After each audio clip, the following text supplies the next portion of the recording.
As the undisputed king of emulation, it is my job to give my viewers, my people, my kingdom, the latest information in things like retro gaming mini PCs and of course retro gaming hard drives. Today we're going to be looking at a new retro gaming hard drive that was sent into the channel, the 2TB retro game console for Windows, external hard drive built in, 100,000 games, video game consoles, HDD, USB 3.0, game drive compatible with MAME, Atari, SNES, Sega, PS1, pre-installed 105 emulators. It rolls right off the tongue as far as, you know, the name of the system is concerned. This is available on Amazon right now for $118. I'll have an Amazon affiliate link down in the description box down below. You can see here 105,000 games, 100,000 retro games, the latest ROM set for MAME, 38,000 MAME games. This is the device itself. It is a small, simple thing. You plug it right into your computer, a file pops up, you open up the file, you open up RetroBat, and you are good to go. It has a built-in cable into it. This is not a detachable cable. It's built in. I would show you it, but there's literally nothing to it. So now that we have all that out of the way, we have to look at the device itself, look at the operating system, see what they're displaying, and see what games are available on this and how easy it is to navigate. All right, so here we have our layout for our 2TB game console for Windows, external hard drive built in. I'm not saying that whole name once again. Everything is laid out pretty nicely. We're just looking for things like duplicates on here, seeing what systems are available on here to sort of give you guys an idea of what this has to offer. You see here, we pretty much are going to have all our retro video game systems, our weird computers that I never had growing up, various forms of Atari because, you know, Atari used to be pretty big. I do love the Atari Jaguar, though. I think that's a pretty good little system. Wonder Swan stuff, Capcom arcade systems, Amiga, because you got to have Amiga to go along with Amico. Pretty much what you would expect to see in a retro gaming hard drive is available on here. Now, okay, there's a lot of NES games listed here, so that kind of leads me to believe that there's going to be duplicate things on here. We'll look into it as we go along. Same thing with the Super Nintendo, like, that's way too many Super Nintendo games, and honestly, that's how a lot of these devices get things like 100,000 games on them, because they have duplicates from different regions and stuff like that. So it's kind of an unfortunate thing. A beefy amount of 3DS though. We'll come back to that because I want to check that out, see what games are available on there. Of course, we have all of our classic Sega systems. You gotta have all your Sega stuff if you're a retro gaming hard drive. A lot of Saturn, a lot of Dreamcast. Very good to see because those are very, you know, classic systems to me, man. I love them. I do like how everything is nice and alphabetized. You know, we got PlayStation all together with PlayStation, Sega all together with Sega, Nintendo all together with Nintendo. You know, that can be a little bit tricky from time to time. You know, if you're buying this for a PS3, I mean, don't. You know, there's a couple PS3 games on here. At least there's an emulator for PS3. So if you wanted to add stuff to it, you could do that. PS2, you're going to have most of the games that you are pretty much wanting on this. I did notice a couple missing, though. You know, it was missing a few as we'll scroll down this list here. I like to look for games like Metal Gear Solid because I'm a big Metal Gear Solid fan, of course. And I did notice that Metal Gear Solid 3 was missing. There is Metal Gear Solid 2. Metal Gear Solid 3 is indeed missing, but I mean, I don't know. I guess you could just buy it when it comes out on the Metal Gear Solid Master Collection, depending on when you're watching this. That could be out already. And no Simpsons Hit and Run. You got Simpsons Road Rage on here, but no Simpsons Hit and Run. But you did see the Guy game on there, so if you want to play some boob trivia, you are pretty much all set. But like I said, I noticed something I spied with my blue little eye. GameCube is going to be mostly your hits. A lot of sports games on here, though, which that just seems like filler to me. You know, I could have done without various editions of NBA Live, but, you know, you got your Marios on here, you got your Zeldas. I feel like that's pretty much what you want to play when you go back to the GameCube, so, you know, you're pretty well covered there. But like I said, this is a problem for me. I hate when there's multiple versions of a game. Why is there 4, 5 versions of 10-Yard Fight, and 3 of them are the Japanese version? Like, I don't need that. What is 1944? That's a homebrew. That's not even a real game. It's kind of interesting that it's on here, though. but like just multiple versions of the same game that don't have any sort of differences. You know, you see the Caltron 6-in-1. Why is there so many Caltron 6-in-1s? Like, I get it's an expensive cartridge, but there's no reason for there to be so many. At least with the Super Nintendo, it's mostly different regions. So you have like the European version of Real Monsters and the US version, the Japanese version of Monday Night Football, because I don't know. I'm surprised that game even released in Japan, to be perfectly honest with you.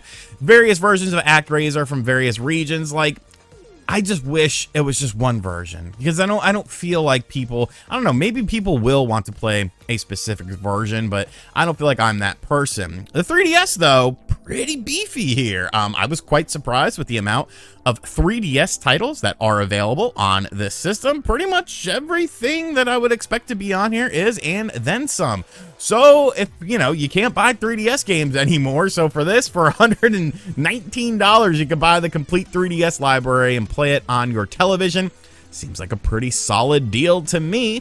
3DS emulation is pretty much spot on at this point in time. Like, there's really no sort of issues. Obviously, games that rely solely on the touchscreen, they can be a little tricky. There are workarounds for it. But yeah, pretty impressed with the 3DS library on this. Very, very cool stuff to see, considering, you know, this is a newer system. So N64 stuff, you know, the basic stuff. You've got some duplicates here and there. But I wanted to look at like, why is this Aiden Chronicles? Why are there two versions of Aiden Chronicles? They're better. I swear to God, there better not be two versions of Quest 64. If there are two versions of Quest 64, I'm going to be very upset. I'm going to be extremely upset, because I hate that game and I hate everything that game represents. Quest 60, I'm coming for you, buddy. I'm coming. Okay, we're good. Only one version of stupid Brian with stupid Quest 64. But of course, you're going to want to do things like potentially increase resolution, so you can go into the menu and see all of the basic menu options. If you've played with any of these retro gaming hard drives before, it's very easy to navigate, very easy to figure out what you want to do. Do you want different sorts of borders, internal resolution? I, of course, am always going to mess around with the internal resolution on these things, because that's what makes retro gaming on a PC, like, fun. You know what I'm saying? That's what makes things interesting. You have a myriad of different settings you can do for audio, visual, controls. I plugged in an Xbox 360 controller, and it automatically recognized that had all of the button mapping already done for not only the interface, but all of the retro consoles. Granted, you still got to figure out which button does which thing for each individual console, which can be a bit of a pain in the ass.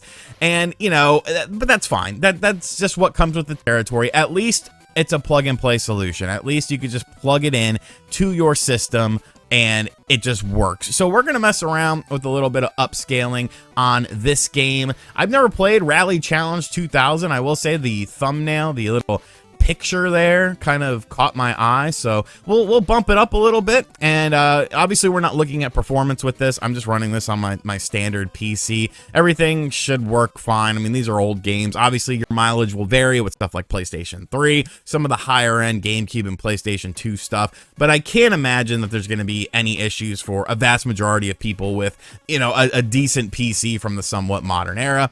And hey, this is kind of a fun little game, honestly. I was pleasantly surprised playing this. I got sort of feelings of like a little bit of Sega Rally. I will say the controls are a little bit more loosey-goosey than I would have liked. And also, like, you only have one lap, so I don't understand how I was supposed to go up 9 positions in one lap. Like, I wasn't driving into the wall or crashing or anything like this, as you can tell by the footage. Like, I'm racing pretty decently, I felt, for the most part, but yeah, kind of a tough game. But this is actually a really fun rally game for the N64.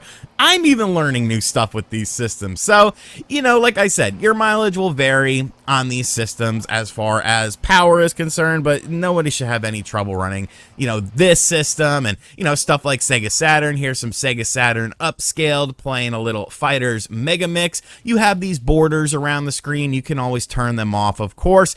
I don't really mind them. You know, after a little while, I don't even notice it, but you can go in and adjust the borders. There's different borders and stuff you could do, but most people just like the black borders that you have going on. We kind of got a curved CRT monitor look to it. You know, it's cool. It's cool. I know presentation is a lot for people, but yeah, so I think this is a pretty cool little drive. We're not done quite yet, though. I want to take a look at a game that nobody ever talks about, really, although Stevie Richards and I talked about it on the secondary channel on the Who TF Is podcast. And this is Giant Graham 2000, and there's some subtitles as well that I don't know because I don't speak Japanese, for the Sega Dreamcast. And you can see Vader is just absolutely mauling this dude. I apologize, I don't know who this other wrestler is, but this game is actually really fun. It's very arcadey. As you can see, there's a time limit up top there, and you know, you're just trying to beat your opponent, but you can add time to the meter by, you know, just doing specific things, but like you don't really need it. Your matches aren't going to be very long, but I find this game to be really fun, and I think it looks really good, and it plays pretty well as well, which is something that, I don't know, it kind of surprised me a little bit. You know, this is a fun little Dreamcast game, even if you have, you know, youtube.com, so like, this dude got knocked out, but we're not done yet. We're going to break his arm. Look at this. Watch this.